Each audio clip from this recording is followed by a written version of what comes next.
Hello everyone, welcome level 2 clever. நான் உங்கள் பிரகாஷ். இன்றைக்கி இந்த காணொலியில் ஒரு லேட்டஸ்ட் இன்ஃபர்மேஷன் தான் பார்க்க போகிறோம். அதாவது தமிழகம் முழுவதுமே பார்த்தீங்க அப்படின்னா, அதாவது தமிழகம் உட்பட மொத்தம் 12 மாநிலங்கள் மற்றும் யூனியன் பிரதேசங்களில் இந்த எஸ்ஐஆர், அதாவது வாக்காளர் பட்டியல் சிறப்பு தீவிர திருத்தம் இது வந்து கொண்டு வந்திருக்காங்க. ஸோ இதனால் பார்த்தீங்க அப்படின்னா தமிழகத்தில் நிறைய மக்களுக்கு நிறைய சந்தேகங்கள் எழுந்திருக்கு. அதாவது இதில் 3 பாக்ஸ் கொடுத்துருக்காங்க. ஸோ எந்த பாக்ஸை நாங்கள் ஃபில் பண்ணுறது, அதாவது 2005 ஓட்டு இருந்தால் தான் பார்த்தீங்க அப்படின்னா அப்பாவோட அம்மாவோடதை ஃபில் பண்ணணுமா? ஸோ எனக்கு 2005 ஓட்டு இல்லை, நான் 2005 தான் பிறந்தேன், நான் எப்படி ஃபில் பண்ணுறது?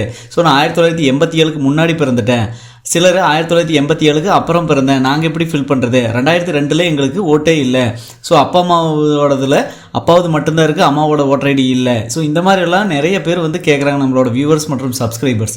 ஸோ அவங்களுக்கெல்லாம் பார்த்திங்க அப்படின்னா இந்த வீடியோ ஒரு முக்கிய இம்பார்ட்டன்ட் அப்படின்னே சொல்லலாம். என்ன ரீசன் அப்படின்னா, இதில் 1987க்கு முன்னாடி, அதாவது அந்த கட்டம் இருக்கும் பார்த்தீங்களா, ஃபார்ம் 1, ஃபார்ம் 2, ஃபார்ம் 3, அதாவது இது ஃபார்ம்னு சொல்லக்கூடாது, ஸோ அந்த பாக்ஸ்னு சொல்லலாம். First box, second box, third box, மொத்தம் அந்த ஃபார்மில் 3 பாக்ஸ் மாதிரி கொடுத்துருப்பாங்க. ஸோ முதல் பாக்ஸு, இரண்டாம் பாக்ஸை யார் ஃபில் பண்ணணும், முதல் பாக்ஸு, மூன்றாம் பாக்ஸை யார் ஃபில் பண்ணணும், எந்தெந்த பாக்ஸில் இவங்க ஃபில் பண்ணக்கூடாது அப்படிங்கிற எல்லா கம்ப்ளீட் இன்ஃபர்மேஷனும் பார்த்தீங்கன்னா இந்த காணொலியில் நீங்கள் தெரிஞ்சுக்கலாம். ஸோ இது உங்களுக்கு மட்டும் இல்லாமல் உங்களுக்கு தெரிஞ்ச அனைவருக்குமே இதை ஷேர் பண்ணுங்கள். நிறைய பேருக்கு டவுட்ஸ் எல்லாமே இருந்துகிட்ருக்கு. ஸோ சப்போஸ் நீங்கள் இதை வந்து தப்பாக ஃபில் பண்ணி கொடுத்துட்டீங்க அப்படிங்கிற பட்சத்தில், ஸோ உங்களுக்கு வந்து அடுத்த, அதாவது வரைவு வாக்காளர் பட்டியல் தயாரிக்கிறப்போ டிசம்பர் 9ஆம் தேதி வெளியாகக்கூடிய வரைவு வாக்காளர் பட்டியலில் உங்கள் நேம் ஏடாகாம கூட இருக்கலாம். ஸோ அதுக்கப்புறம் பார்த்தீங்க அப்படின்னா நீங்கள் வந்து புதுசாக, அதாவது புதிய ஃபார்ம் 6 வச்சு யூஸ் பண்ணி நீங்கள் புதுசாக வந்து ஓட்டர் ஐடி எடுக்கிற மாதிரி இருக்கும். ஸோ இந்த மாதிரி எக்கச்சக்கமான வேலையெல்லாம் இருக்குது. ஸோ அதனால் இப்போவே பார்த்தீங்கன்னா கிளியர் கட்டாக நீங்கள் எப்படி இந்த ஃபார்மை ஃபில் பண்ணி பிஎல் அவுட்டை கொடுக்கணும் அப்படிங்கிற எல்லா டீட்டெயில்ஸும் மறக்காம வீடியோவை ஸ்கிப் பண்ணாமல் பாருங்கள். ஸோ மற்றவங்களுக்கு ஷேர் பண்ணுங்கள், சப்ஸ்கிரைப் பண்ணிவிட்டு பாருங்கள். ஸோ வாங்க வீடியோக்குள்ளே போகலாம். இதுதான் பார்த்தீங்க அப்படின்னா ப்ரீ ஃபில்டு இன்ஃபர்மேஷன் சொல்லுவோம். இதுதான் கணக்கீட்டு படிவம். மேலே பார்த்தீங்கன்னா பிஎல்ஓ, அதாவது நீங்கள் எப்படி வந்து பிஎல்ஓவை காண்டாக்ட் பண்ணுறது, நம்மகிட்ட அவங்க நம்பர் இல்லையே அப்படின்னு நீங்கள் நினச்சிக்காதீங்க. ஸோ அவங்களோட நம்பர் பார்த்தீங்கன்னா இந்த படிவத்தில் மேலேயே கொடுத்துருப்பாங்க. பிஎல்ஓ அவங்க நேம், அவங்க நம்பர் கொடுத்துருப்பாங்க. மேலே பார்த்தீங்கன்னா ப்ரீ ஃபில்டு இன்ஃபர்மேஷன், அதாவது ஆல்ரெடியே டைப் பண்ணி கொடுத்துருப்பாங்க. அதாவது வாக்காளரின் பெயர் இருக்கும், வாக்காளரின் புகைப்பட அடையாள அட்டை, அதாவது ஓட்டர் ஐடி நம்பர் இருக்கும், அதுக்கும் கீழே உங்களோட முகவரி இருக்கும், பின்கோடு, இது எல்லாமே இருக்கும். செகண்ட் பாக்ஸில் வரிசை எண், அதாவது வரிசை எண், பாகம் எண், நீங்கள் எந்த கட்டிடத்தில் ஓட்டு செலுத்துறீங்க, மேற்கு பார்த்தா வடக்கு பார்த்தா இந்த மாதிரி இருக்கும். அடுத்து சட்டமன்ற பாராளுமன்ற தொகுதியோட பெயர், மாநிலம் இருக்கும். ஸோ மூணாவதுல பார்த்தீங்க அப்படின்னா QR கோடு இருக்கும். ஸோ நாலாவதாக பார்த்தீங்கன்னா உங்களோட ஃபோட்டோ இருக்கும். அஞ்சாவது பாக்ஸில் தற்போது புகைப்படத்தை ஒட்டவும் அப்படின்னு இருக்கும். எல்லாருமே கம்பல்சரி புதுசாக உங்களோட ஃபோட்டோவை அங்கே ஃபெச் பண்ணணும், ஒட்டணும். ஓகேங்களா? ஸோ இது எல்லாமே இருக்கும். நீங்கள் ஃபோட்டோ மட்டும் மேலே ஒட்டுற மாதிரி இருக்கும். இது எல்லாம் முடிஞ்சது. கீழே பார்த்தீங்க அப்படின்னா நான் டைப் பண்ணியிருக்கேன் பாருங்கள், 1, 2, 3 அப்படின்னு சொல்லிட்டு 3 பாக்ஸ் இருக்கும். ஸோ இந்த 3 பாக்ஸில் எல்லாருமே 3 பாக்ஸும் ஃபில் பண்ணணுமானா அப்படி கிடையாது. ஸோ மேக்ஸிமம் பார்த்தீங்கன்னா எல்லாருமே 2 பாக்ஸ் மட்டும்தான் நீங்கள் ஃபில் பண்ண போகிறீங்க. 1987க்கு முன்னாடி பிறந்திருந்தீங்க அப்படின்னா ஃபார்ம் 1, ஃபார்ம் 2 நான் சைடில் போட்டிருப்பேன் பாருங்கள். 1987க்கு முன்னாடி நீங்கள் பிறந்திருந்தீங்க ஃபார்ம் 1 மற்றும் ஃபார்ம் 2 ஃபில் பண்ணால் போதும். 1987க்கு பின்னாடி நீங்கள் பிறந்திருந்தீங்கன்னா ஃபார்ம் 1 மற்றும் ஃபார்ம் 3 ஃபில் பண்ணால் போதும். சரிங்களா? அது எப்படின்னு நான் சொல்லிடுறேன்.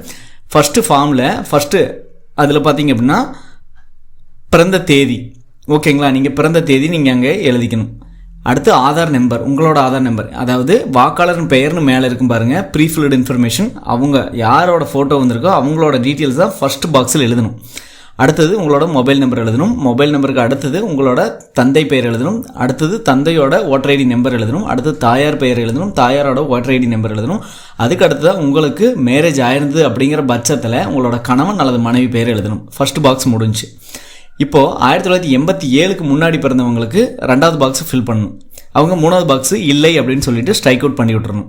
2வது பாக்ஸில் நீங்கள் என்ன பண்ணணும் அப்படின்னா, 1987க்கு முன்னாடினா 1, 2 மட்டும் ஃபில் பண்ணணும். அங்கே என்ன பண்ணணும், வாக்காளர் பெயர், அது உங்கள் பெயர் தான் நீங்கள் எழுதணும். வாக்காளர் புகைப்பட அடையாள அட்டை எண், வாக்காளர் அடையாள அட்டைன்னு நீங்கள் அதையும் எழுதணும்.